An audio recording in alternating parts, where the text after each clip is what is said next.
Hi, good morning. My name is Darius, and I'll be moderating this panel on success and family.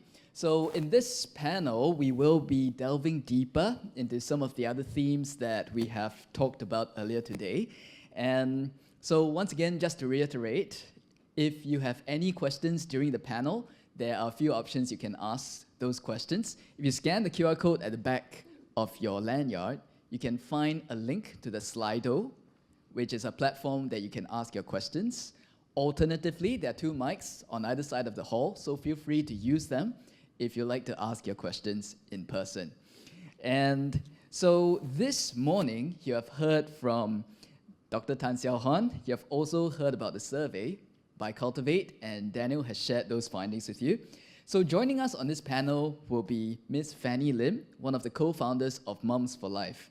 Now, Fannie believes that strong marriages build strong families, which is essential for nurturing every child's potential.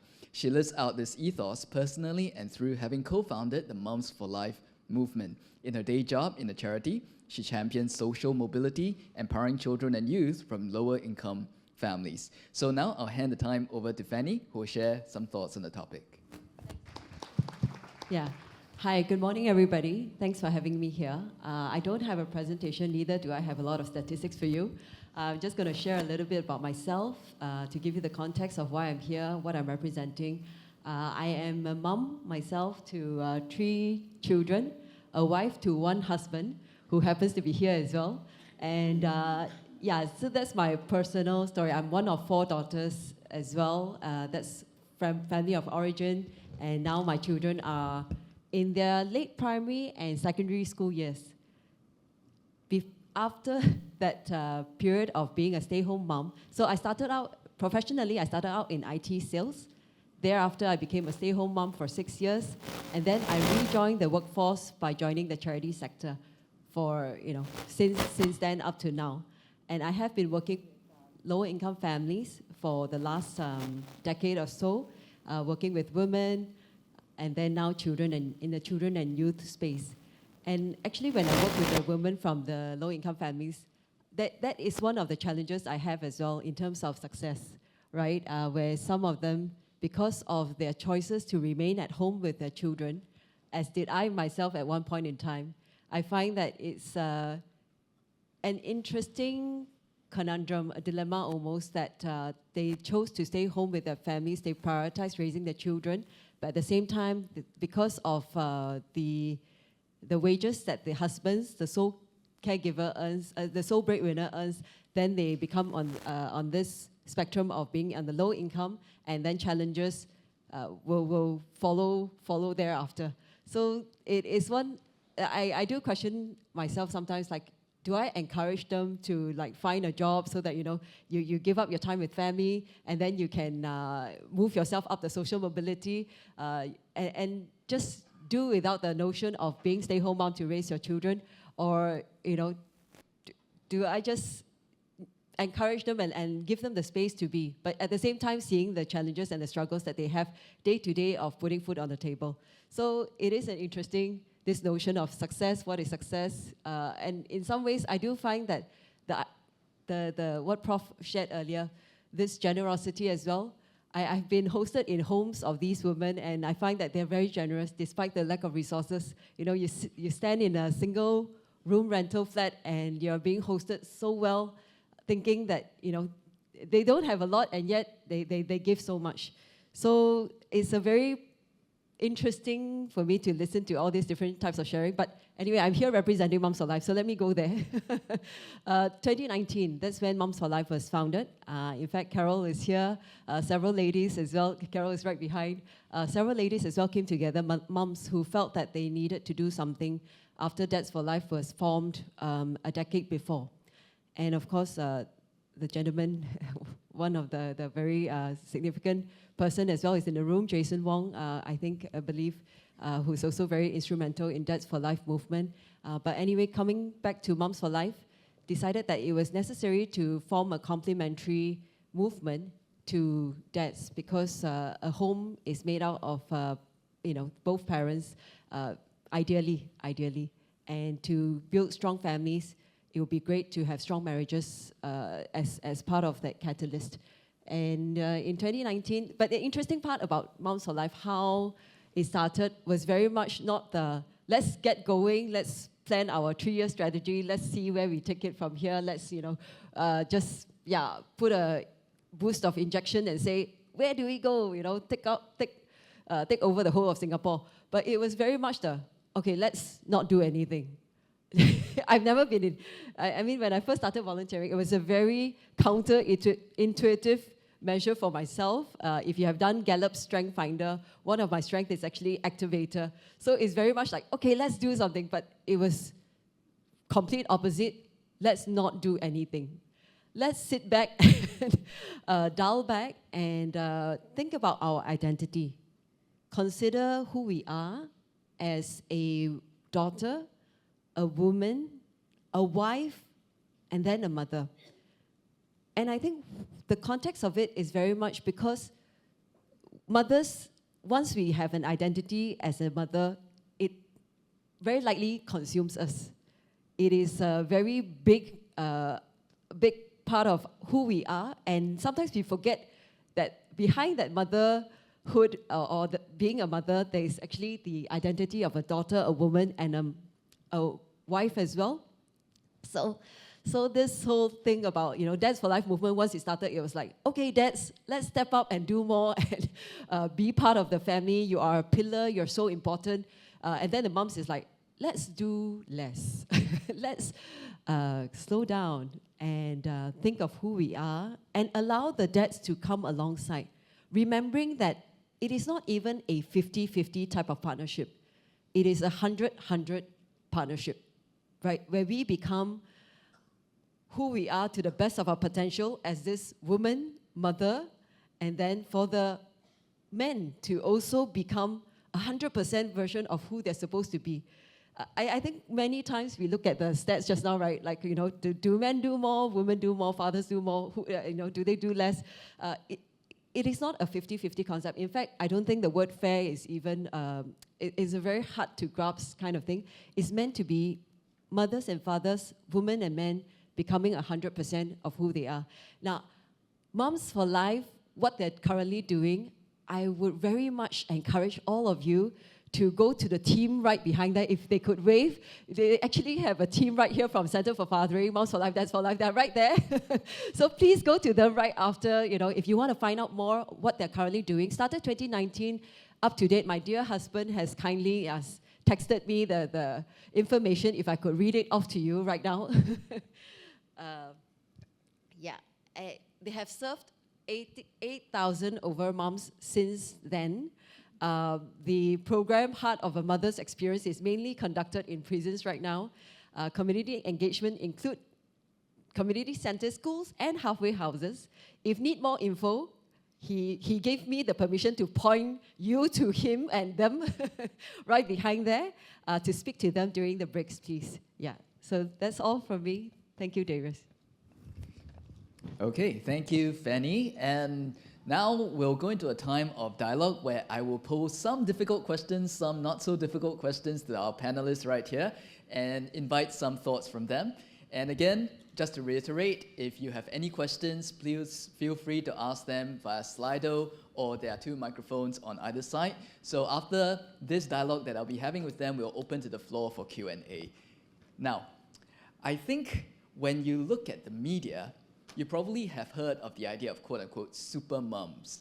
But I've done Google searches, I've tried to research very hard, but I've never heard any kind of news reports or media reports or any kind of glitzy magazine covers about quote-unquote super dads, right? So of course, based on what I could find, a super mom is portrayed as somebody who sort of balances work and family life, has beautiful children, maybe 2, maybe 3, maybe more, and is perhaps a founder of some startup, founder of some organization, or perhaps holding some high-flying position. She poses for a magazine cover, and there's a very nice-looking picture of herself and her family, and that is a super mom.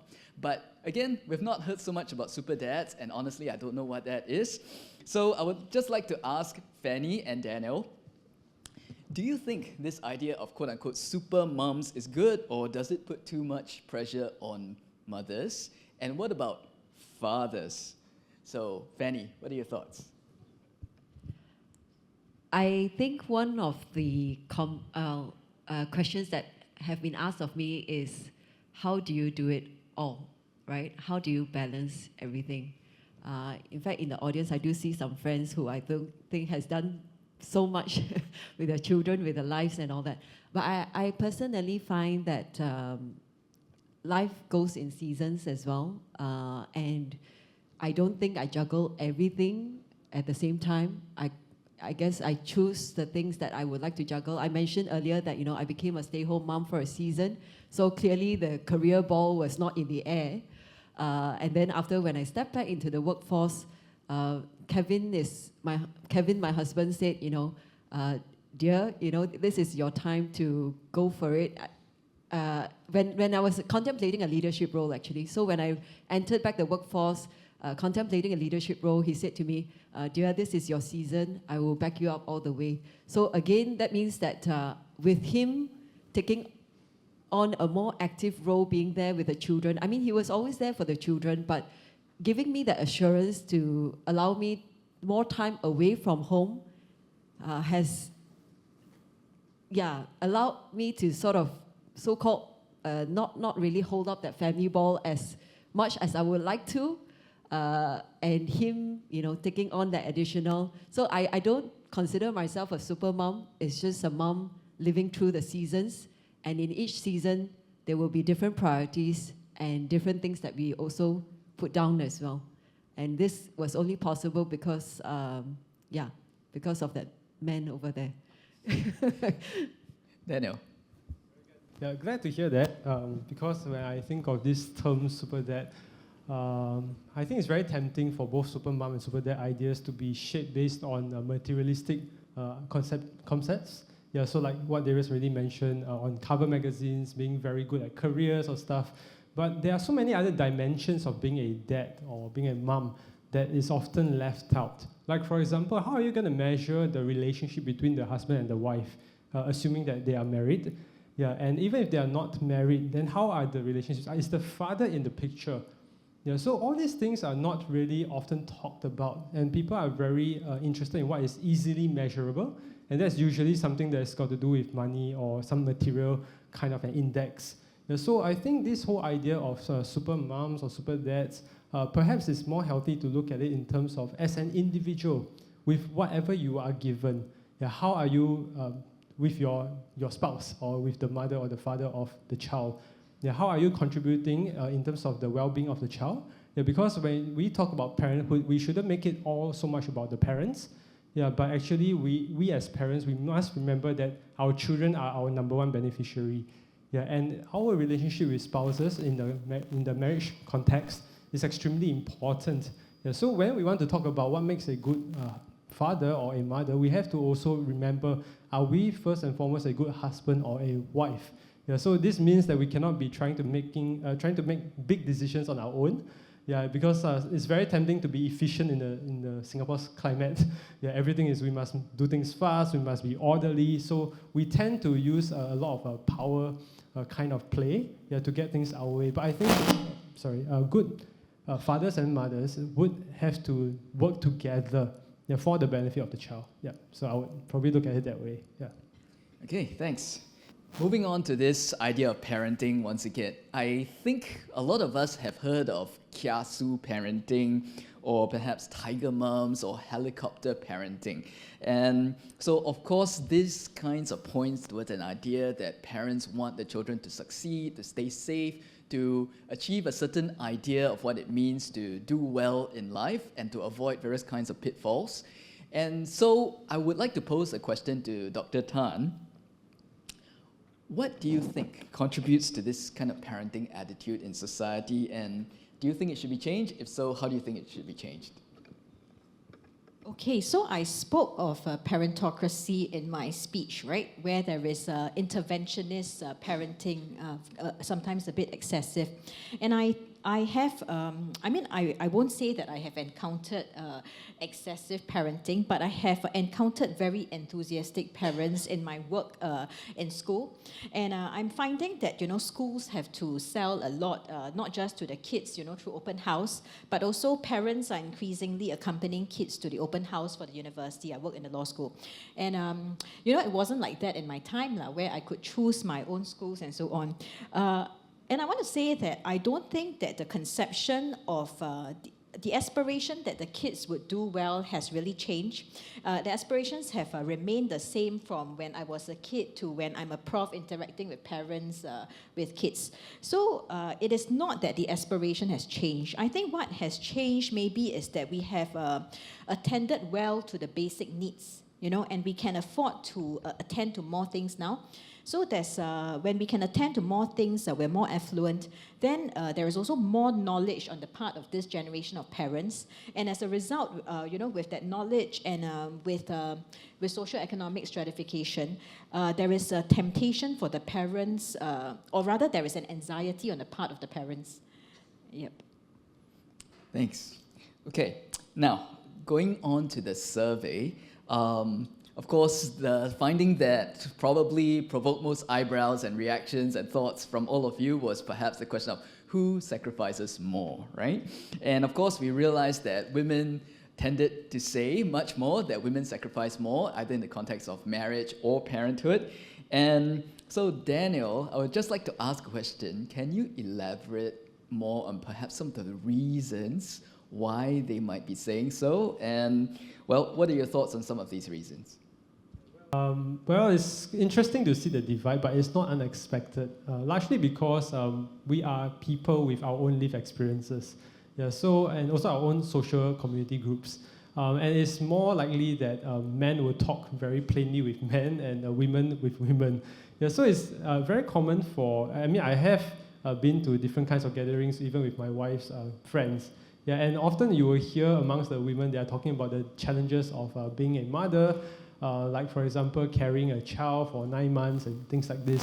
Yeah, so the emphasis is a lot on the sex-based kind of challenges. Yeah, and when you are repeatedly exposed to things like this, yeah, it's very common for us to think, therefore, that this is the biggest issue. Yeah, and sometimes we neglect what might be faced on the other side. So likewise for the men. So I don't know what went on amongst the men's conversation, especially among the non-MPO males. To the point that they think husbands give up more in marriage. Yeah, so that's something very interesting to explore. But I suspect that they are probably looking at some of the issues where maybe men feel a little bit disadvantaged in society because of the way we have progressed to uplift women in society and things like that. Yeah, so it could be that, sorry, thank you. I hope it doesn't buzz as much. Yeah, so it could be a case where they are a lot more invested in those areas. And that's why they tend towards looking at it as, oh, men are actually giving up more in marriage. Maybe they're thinking of worst case scenarios like in a divorce situation, like who will usually walk away with custody of the children or things like that. I don't know what went on in their minds, but perhaps those are some of the things that they were thinking about more intently or came to their minds first, yeah, as compared to the women. So again, we are looking at it, perhaps the difference is because of their own lived experiences.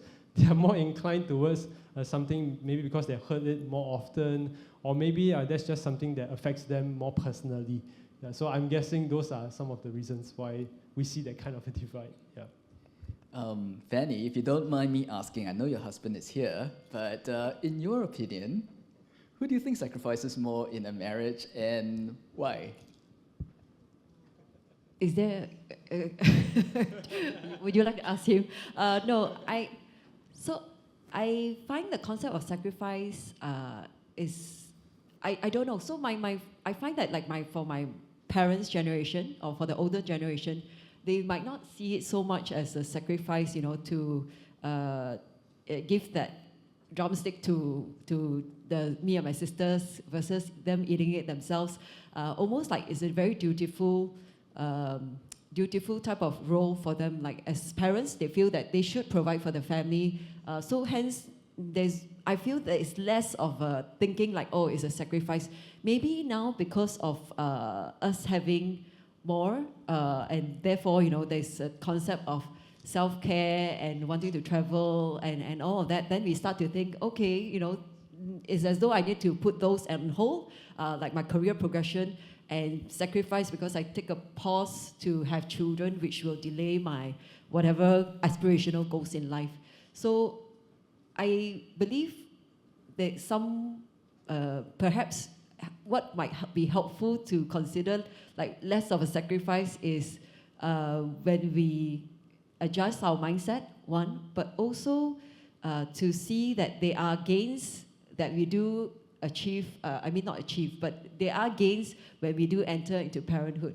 There are certain gains that are less tangible, less spoken about, but personally, I find that I'm given so much with my children, my children's presence in my life.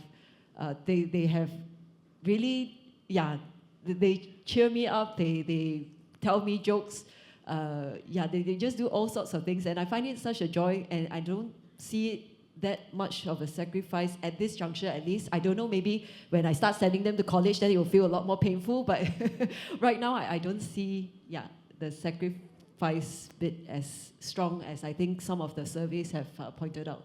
Yeah, maybe I'll add to that. The surveys actually kind of point to what you are saying. So the high NPOs are more likely to be neutral on either of these questions, largely possibly because of whatever you just articulated, that they may not look at this in terms of a sacrifice, who is giving up more, but they're thinking of it as what I'm giving happily, and transformatively in the family relationship.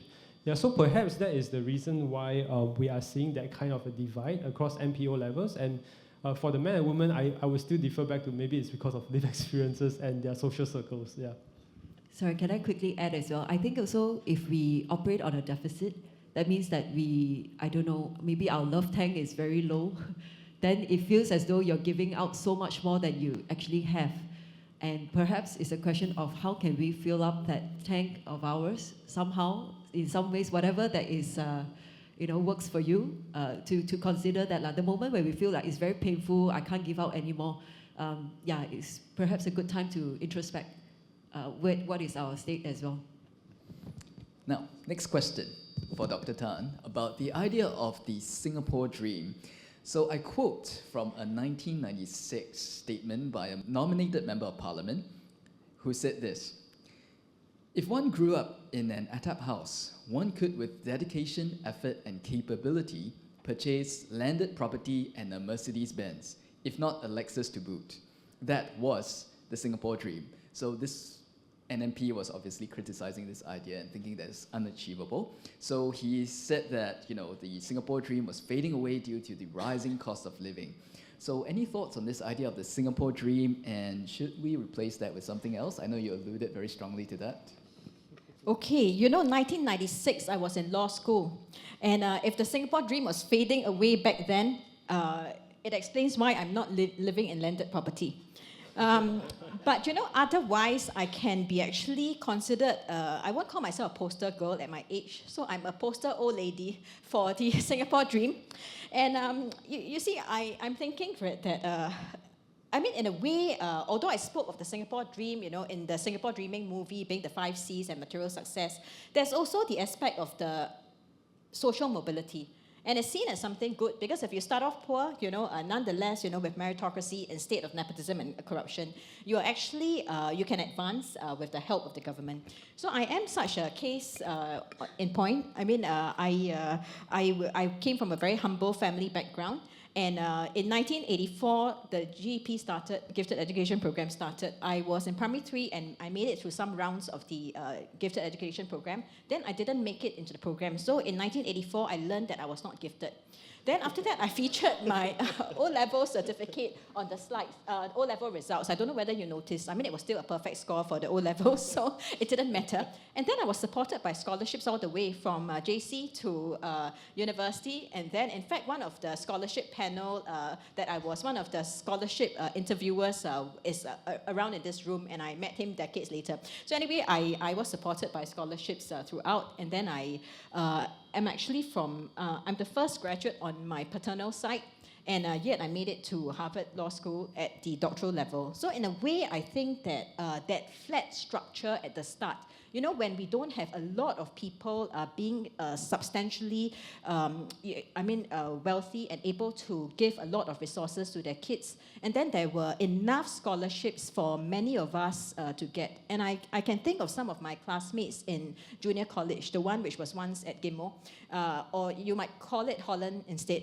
if you wanted to view it differently. But anyway, we are from that junior college, and many of us came from humble backgrounds, and we were supported by the government on scholarships overseas. So it was a good dream in that sense. It allowed us to advance.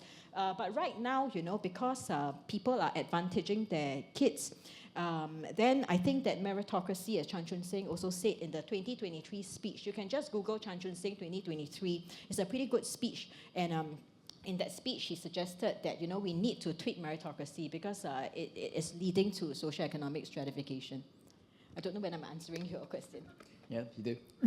Okay. One thought to Daniel, because we are talking also about social mobility and all that thought. Now, in terms of financial considerations, right, this seems to be the greatest discouragement for parenthood. But do you have any data about the income levels of the people who are saying so, and what does this show us? Yeah, in the report, we have a fuller display of that. Interestingly, we saw that for people whose income are between the ranges 6,000 to 8,000, they are the least affected by the concerns with finances. And interestingly, if you go up higher, 8,000 and 10,000 and above, the impact on, in terms of the financial deterrences for parenthood goes up again. Yeah, so what does this kind of tells me? I mean, I look at it and I think that perhaps this has to do with how we interpret what is a good life or a good family life. Yeah, perhaps someone who is of a lower income bracket, like myself, I don't consider certain kinds of lifestyle choices as a necessity. Yeah, but someone who is accustomed, especially those who have been able to spend, yeah, maybe they have certain kinds of patterns in life that they want to keep. There are certain kinds of quality of life that they want to maintain, and they find that parenthood is going to be quite erosive to that kind of a standard. Yeah, so therefore, they would perhaps look at financial constraint as a bigger factor for themselves as compared to the 6,000 to 8,000, which is strange to me, but the data seems to be showing that way. Yeah. Great. Now, let's move on to the Q&A segment of the panel. So once again, just to reiterate, there are 2 microphones on either side of the hall. And if you'd like to ask your questions via Slido, please feel free to do so as well. So with that, please, if you step up to the microphone, can I invite you to introduce yourself with your name? And if you are with any organization, please share your organization as well. But if you don't feel comfortable or it's not relevant to whatever you might be asking, that's fine as well. Now, keep your questions short, direct to the point, and if you would like to direct your question to any particular speaker, please feel free to do so. Let me start off with a question from Slido first, and I think this is the top question right there. Let's direct this to Dr. Tan, and perhaps I'll invite the rest to comment as well. If you could name just one policy or program that our government can implement that will strengthen family life, what would it be? I think it sounds like it's asking for a very concrete policy. I'm not too sure that I have a very concrete one in mind, but I think that it begins with recognizing that the ethos revolving around family and marriage is part of a larger ethos that prizes productivity and leads to people's identity being tied to success. So I'm thinking that perhaps a policy that that is pertinent for the current state of our society might be to really uplift children from lower income families. And I think that it's not as easy as just giving monetary support as such. But Yeah, I mean, I would leave it to more creative persons to actually come up with the precise policy. But it is the recognition that we have really difficult questions at this stage to attend to. That perhaps, in certain schools, the whole, I mean, if you're looking at the makeup of certain schools, then maybe many of the parents in particular schools actually come from C-suite level, but in other schools it's not so. And it's to attend to this without feeling that it's a very uncomfortable question. And we're not putting guilt on those parents as such. But the uplifting needs to be done by first recognizing this inequality. Any thoughts, perhaps, from Fannie? Any government policy? So I'm going to answer not in my work hat. I'm just going to say make PSLE optional. Yeah, reduced class size would be nice, but yeah, for the sake of my youngest son who's taking PSLE next year, I'm going to say that, yeah. Maybe in that vein, I can add also that I think previously streaming was highly labeling of people, whereas, now the current subject-based bending is far better. I mean, it is more tailored to attitude in a more granular way. Okay, now, so if anyone has any questions that you'd like to ask in person, please feel free to step up to the microphones. Otherwise, I'll just continue asking the questions from Slido. Now, next question, I will direct it to Dr. Tan. Singles are a growing and large group in our society. Any thoughts on how to also enable them to thrive and flourish in Singapore?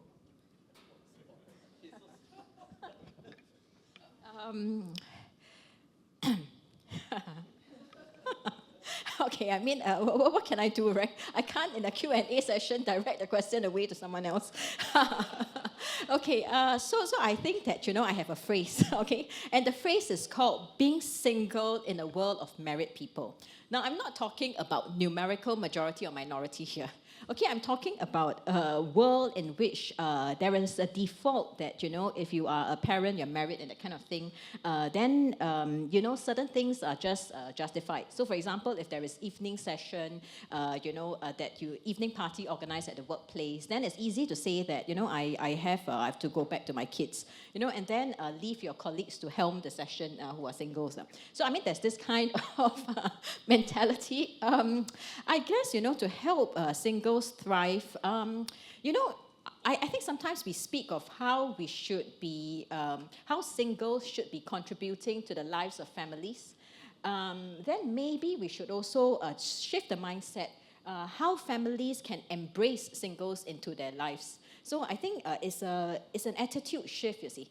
And it's not like, singles should be contributing, but are they wanted or not? You know what I mean? So that kind of shift of would you embrace? And I think that, if we are facing an aging population, I mean, we're not thinking just of singles aging and having no one to care for them, okay? That's not the picture. I mean, reality is that people can be widowed, their children may not be filial and all sorts of things like that. So we are really talking about a more kampong spirit in the community, and people mutually supporting one another, whether married or single. So I think, even this shift in mindset is important. I'm going to press in a little bit more into this idea of our aging population. And so we know that Singapore is projected to become a super aged society next year. That's 2026, with at least 1 in 5 locals being aged 65 years and above. So realistically speaking, what we're looking at would be that there are more elderly to care for, whether in our healthcare system, in our community, or our families, and that includes extended families. And there will also be a rise in the number of quote-unquote sandwich couples who have to care for both the young and the old. So I'm going to invite Dr. Tan to comment a little bit more. How do you think we can prepare better for that upcoming reality? Okay, I think that one of the things I alluded to in my speech is, and I think the panelists also alluded that, we're not thinking of sacrifice. When we love others, we don't think of sacrifice because we actually see the response as a result of our love and our self-giving. So in that sense, I think that changing the mindset to realizing that caring for people may not be, I mean, we can't think in terms of efficiency. So caring for people is something worthy. Being a challenge in that caring for persons, I struggle with it in various contexts, but being challenged brings out certain aspects. It's formative of our character. It's developing something good, and it's actually a way of self-actualization. We often think in Singapore of the actualization of our talents. So if your IQ is this level, then you better make it to the GP, and then you better go to certain Ivy League schools and all that kind of thing. But what about the actualization of our personhood, right, in loving and in self-giving? So I think that that kind of shift to viewing, caring, loving, and self-giving as worthy parts of human flourishing can help us have a more kampong spirit, can be more minded towards the community. And likewise, I think when we lay down this kind of notions of the narrow mindset of success, when we are no longer trying to chase certain KPIs or trying to match up with the neighbors in certain ways, I think that that is very freeing. And when you're freed in this way, there is also the space to care more about, you're not so stressed, you're no longer just amassing, achieving, accumulating, and getting your identity from that. Then I think that you would be able to cast your net wider, you would be able to love more deeply and love more widely in that sense. Thanks. Fannie, any thoughts? I think it was Mother Teresa who said that the problem with our world today is that we draw the circle of family too small. To the earlier question as well, in terms of singles, elderly, etc. If we try to not price efficiency as much as we do today, then and having the ability to slow down, and that in itself is a gift, you will be able to see a lot more, literally slow down and smell the roses, slow down and see the world for its beauty, slow down and be able to appreciate one another more. If I could add on as well, I don't think it's only just the families embracing the singles. In fact, quite a few of my close girlfriends that I hang out with, so I don't really hang out with a lot of mothers, strangely enough, even though I'm like co-founding Moms for Life, etc. But the people that I hang out with most are singles, peers of mine, who actually helps me to remind myself that I'm that individual. We talk about being the individual of, not just a mom, but a woman as well, and that's also why I enjoy hanging out with these girlfriends of mine. They actually contribute to my sense of identity, independence, and reminding me who I am beyond that motherhood piece. Daniel, any thoughts? If we want to talk about family, I really echo what's already being said. We cannot think of it narrowly as just a nuclear family. Yeah, because if we continue that way, right, it will make the singles feel like they are being penalized in the world of the married. I'm not referring to the Korean drama. I'm just talking about literally a society of the married.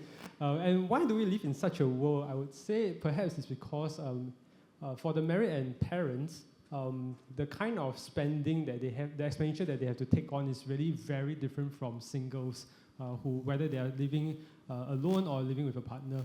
Yeah, so I think on that note, it is actually very natural for societies to help the more vulnerable, which is actually the parents, because they have a lot more responsibility to take on.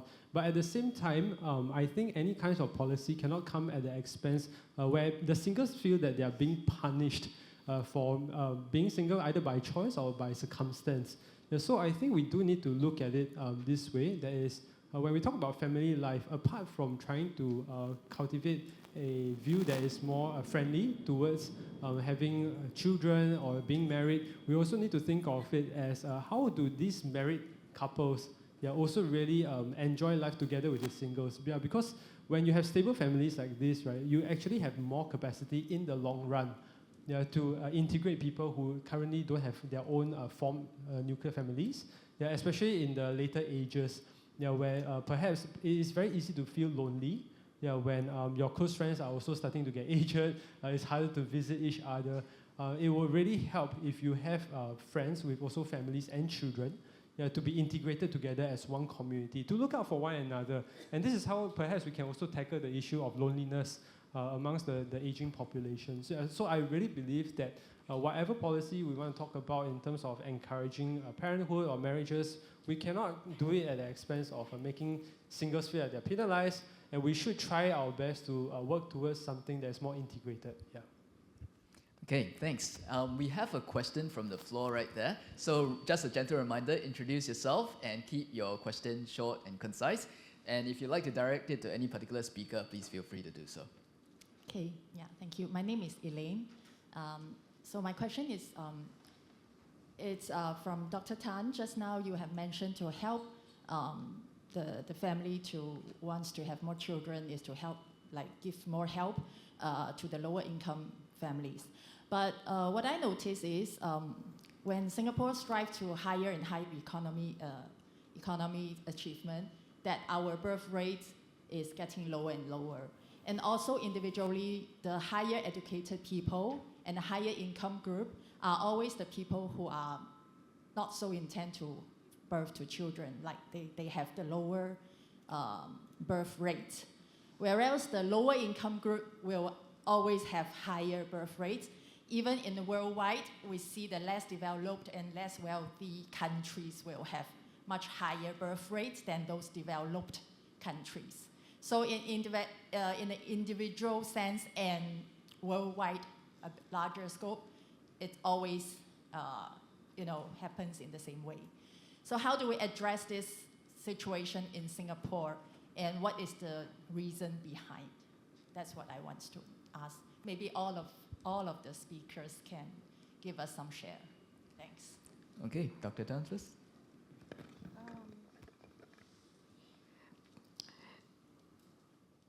Yeah, so I mean, I alluded to the ethos having been, having fossilized over time.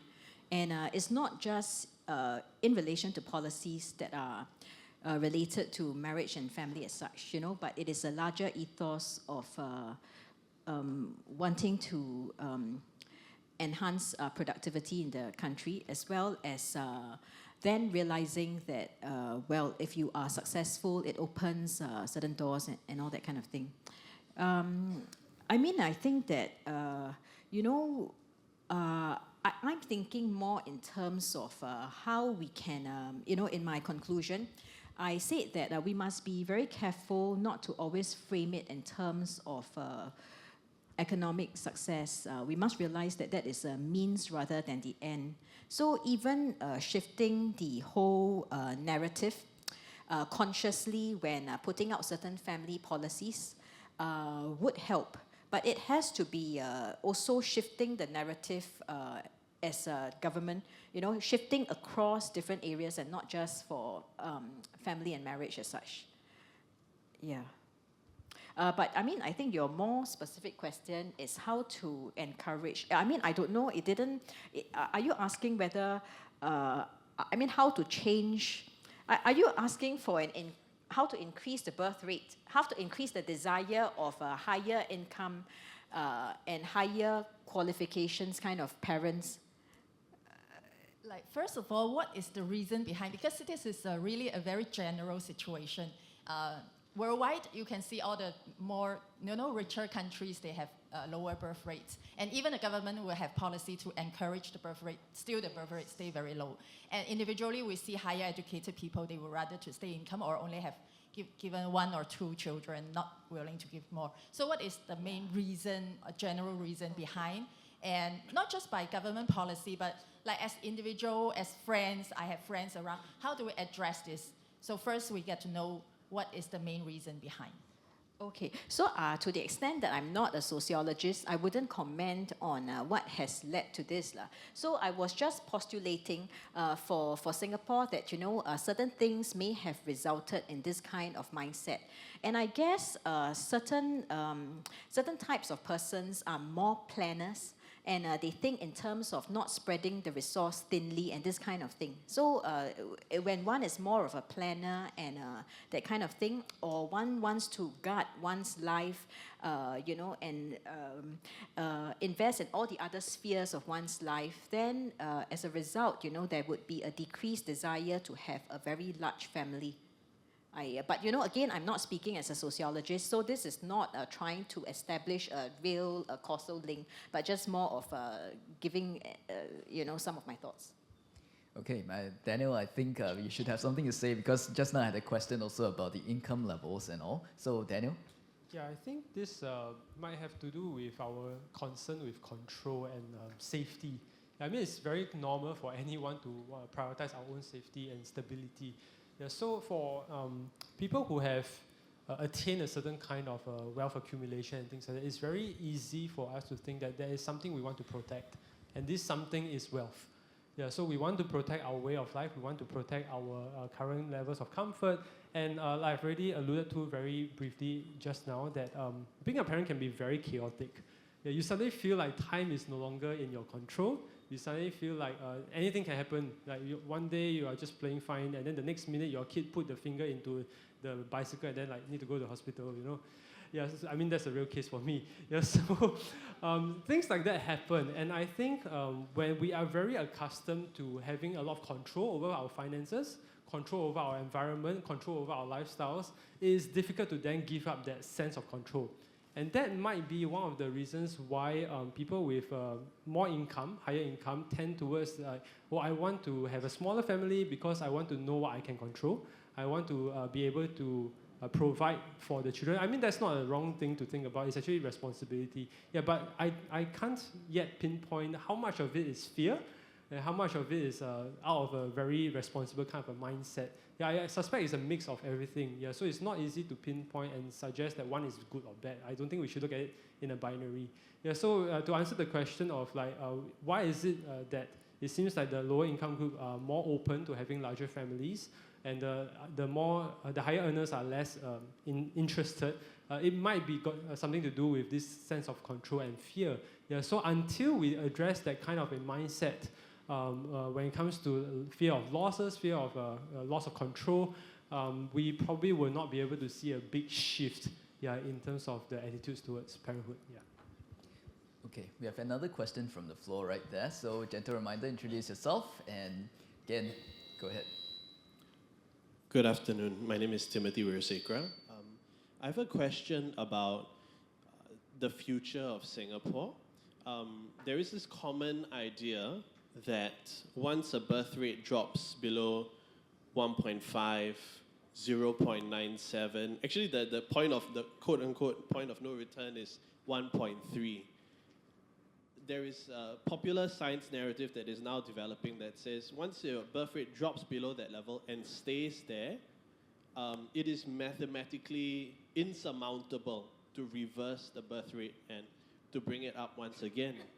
Now, this is a concern because as somebody who desires to have a bigger family and, raise them in Singapore, I would like Singapore to be a thriving country, dynamic, full of life, full of friends for my kids.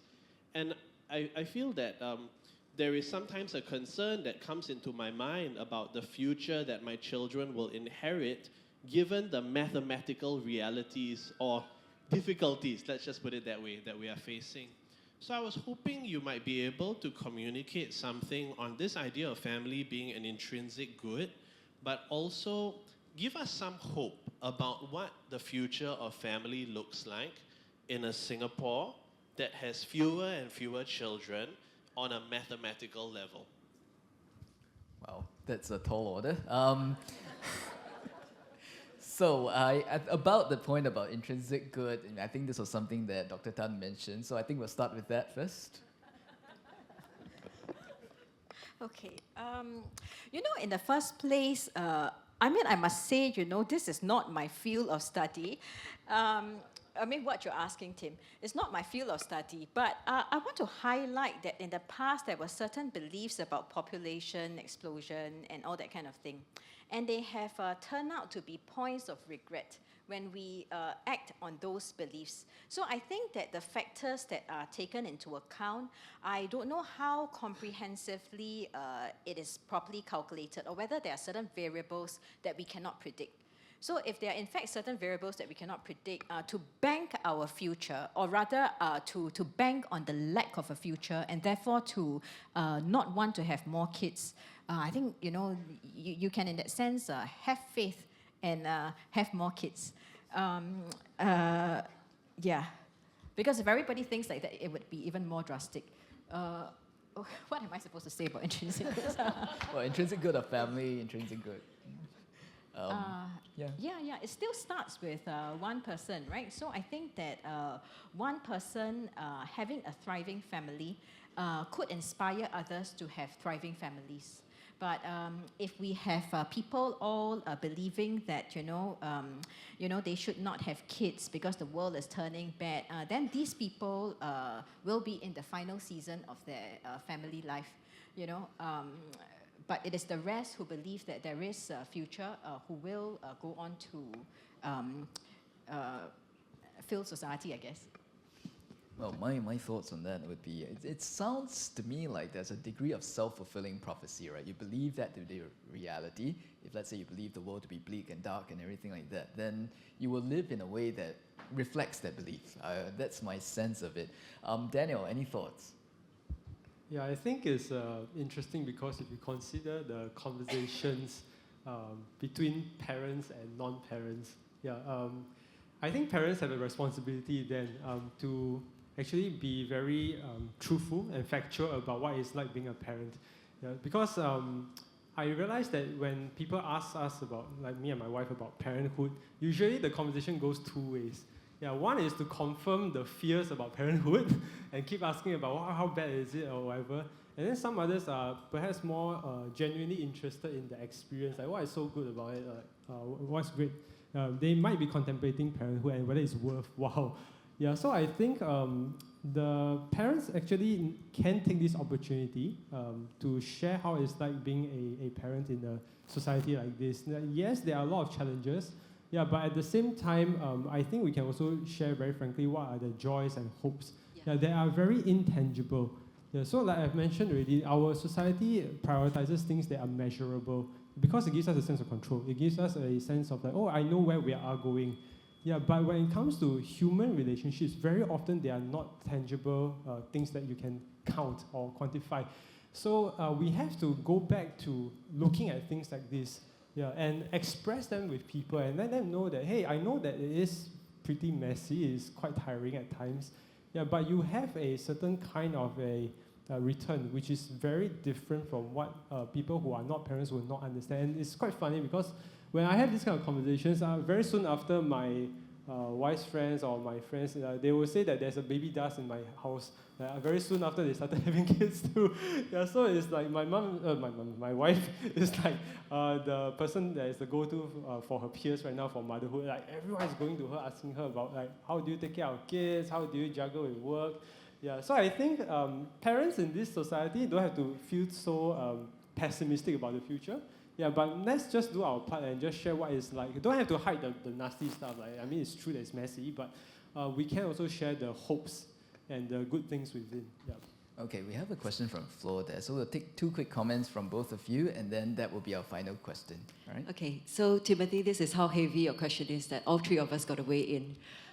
So maybe I just contribute to Daniel's point earlier by sharing an anecdote. So my sister and brother-in-law, they have a burger joint. It is called One Fattened Calf. And I'll have you know that, I can hear some of you seem to know what brand that is. But I'll have you know that since they started during the pandemic time, 2021, and they have not spent marketing dollars.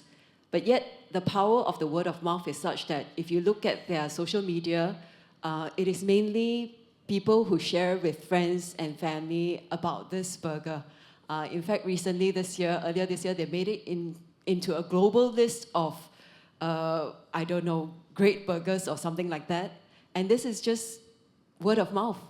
And I think that's where us as parents come in. It's great to have Daniel and, whenever people ask us about parenthood, I'm not asking us to be fake. We should be authentic and share about the challenges, etc.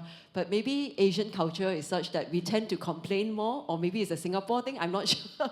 But that crossbreed is not great, where we talk so much about problems, we talk so much about challenges, we complain about PSLE, we talk about, different things, expensive, etc. But we don't share enough about the joys and the wonderful memories that we have with our children. And I think more can be said of that. In fact, we don't even tell our children how blessed we are, how happy we are about, how proud we are of them. So first, maybe try that with our children, and then share that among family members as well. So I think that will be one point, and I forgot the rest, but never mind. I'll leave you at that. Okay. So just another quick comment is that I think that, the purpose of having kids has to be quite clear. If you have kids so that the kids will have kids and the kids will have kids, then, what is that for? But if you have kids because you believe that the kids will have a destiny and will be able to contribute to the world in some way, then if there's some transcendent source of your belief, then I think that it makes it worthwhile. Like recently I was at a blessing party of someone, and I can see that the parents and their friends are blessing that kid in that sense. So it becomes worthwhile then in that regard. Well, thank you for triggering that thought for me. So to your question of giving hope, let me share something about my 12-year-old, my firstborn when he was 12. This is where I also quite hypocritical. Being the Asian mother, I sat my children around the table and said, next time when you earn this much, you must give me this percentage, okay? So this is me brainwashing, control, and all that, So unhealthy part of the parenthood, where I say, hey guys, next time what do you want to be? And then this is how much you might earn. Remember your mom, okay? Remember your parents. And then my eldest boy, this is what he says to me. I will see how. And he was 12, he was still living under our roof, okay? He says, I will see how. I said, what do you mean? He said, let me go and ask my future wife first. I said, wow, this fella, don't have... But, this is where there is hope, where he is looking forward to his future wife, where he doesn't even yet have a girlfriend. But he's really keen on settling down. In fact, he even plotted his sister's wedding date. The name is so-and-so. He himself has also a wedding year that he wants to get married. So, yeah, there is hope. I hope that, not for the sake of having children, but there is something that they see, I hope, in the marriages of his parents, that he wants to have one of his own. Yeah. All right. Fellow at the Institute of Policy Studies, and I have a question because we've been talking so much about parenting, but what we see in the data is that coupling is going down pretty much everywhere in the world, right? So people are just coupling up less frequently. And in fact, I just finished running a course at SMU on youth dating culture in Singapore. And what we had a team of student researchers, and then what they found was that young people, they don't really have a sense of the why to couple up. So they have a very strong sense of why I must get an education, why I must accumulate wealth, why or at least be financially stable.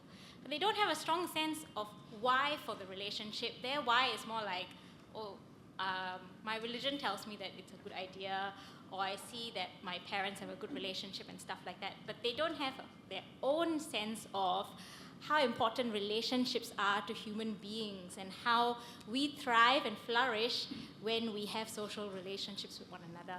So as a policy researcher, I've been thinking, is part of what we need to do have more of an upstream emphasis on the importance of relationships, not really just start at marriage and parenthood, but rather from a much younger age, explain to children why human relationships are important, why we want to build close bonds with people in general, and then of course, have the romantic relationship, and all of that kind of builds out from that. So I'm curious from your perspectives, do you have any ideas for how we can kind of emphasize this from a much younger age, not just starting at marriage and parenthood? Thank you. Okay, Daniel. Yeah, I would totally agree with you that the coupling issue is something that needs to be explored a lot, because as you can see, the high NPO and non-NPOs, it's quite interesting. They really view marriage and parenthood very differently. And what is not going to be good is actually if you couple the non with the high together in a marriage. You are going to see very different expectations in marriage. and that will affect the quality of the relationship and also later on all kinds of behaviors and stuff. Yeah, so coupling is something that definitely deserves a lot more exploration. Yeah, and when it comes to how can we do more upstream things to help people realize the value of human relationships in general, I think that's also very important. Yeah, and how we can do that, perhaps again it comes back to the family, because the family unit is actually the first society that every human being experiences, the first society. Now you have the parents, I mean hopefully both parents are in the picture. Then they get to experience these 3 people in one small family unit first, and if you have the grandparents in the picture, that would be even better, because then you see, the children will start to see like people can relate to one another in different ways across gender, across the generations, and later on if they have siblings, then that's another different kind of a dimension of interaction. So for myself, I am a single child. Yeah, so I have no siblings. I'm the oldest, youngest, and whatever.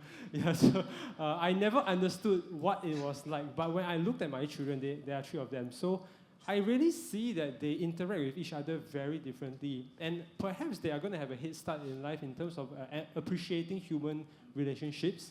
Yeah, because they really wake up and they look for each other. Yeah, and that is what I meant by families are the first kind of a society where every human being is born into or exposed to.